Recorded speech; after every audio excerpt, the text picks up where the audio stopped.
ఈరోజు మనము వెల్లుల్లితో అదిరిపోయే కర్రీ చేసేద్దామా? చూస్తుంటేనే నోరూరుతుంది కదా. అట్లుంటుంది మరి మనం చేసే వంట.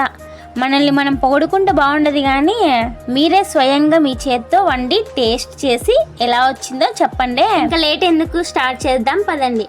ముందుగా మనకు కావాల్సినన్ని వెల్లుల్లిని పొట్టు తీసుకొని ఇలా రోట్లో దంచుకోవాలి. ఇందులోకి 1 టీ స్పూన్ కారం, 1 టీ స్పూన్ ధనియాల పొడి, 1 టీ స్పూన్ ఉప్పు వేసి కొద్దిగా వాటర్ వేసుకొని ఇలా స్పూన్తో జారుగా కలుపుకోవాలి.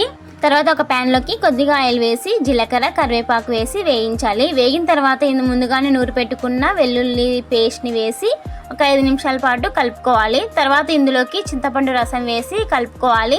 చింతపండు రసం వేయడం వల్ల మనకి కర్రీ అనేది చాలా టేస్టీగా ఉంటుంది. ఇంకా లాస్ట్లో కొద్దిగా కొత్తిమీర వేసుకొని ఒక 5 నిమిషాలు కలుపుకున్నామంటే టేస్టీ వెల్లుల్లి కర్రీ అయితే రెడీ అయిపోయింది. ఇది అన్నంలోకైనా చపాతీలోకైనా చాలా బాగుంటుంది. మీరు కూడా తప్పకుండా ట్రై చేయండి.